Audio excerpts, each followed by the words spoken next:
जळगावातील चोपड्यामध्ये 5 वर्षाच्या चिमुरडीवर अत्याचार करण्यात आले। 25 वर्षीय नराधमानं या चिमुरडीवर अत्याचार केलेले आहेत।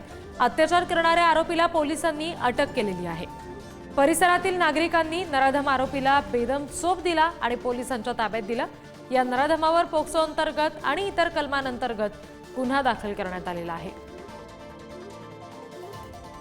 आणखी तपशील घेणार आहोत। प्रतिनिधी सचिन गोसावी आपल्याशी जोडले गेलेत त्यांच्याकडून।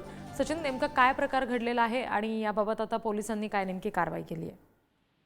निश्चितच जळगावातील चोपड्यामध्ये अत्यंत धक्कादायक असा प्रकार समोर आला आहे। 5 वर्षाच्या चिमुरडीवर 25 वर्षीय नराधमाने अत्याचार केल्याची घटना समोर आली आहे।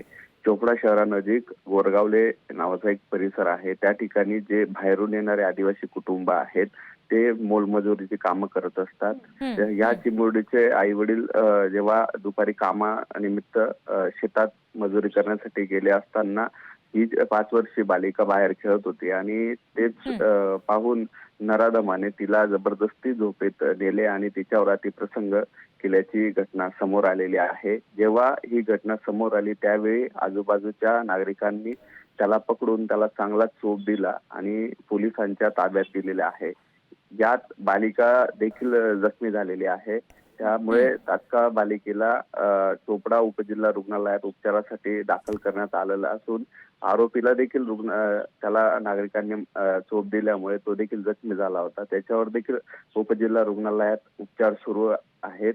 त्यानंतर पोलिसांनी त्याला ताब्यात घेतले असून आता त्याच्यावर पोक्सो आणि इतर कलमांअंतर्गत गुन्हा दाखल करण्यात आलेला आहे।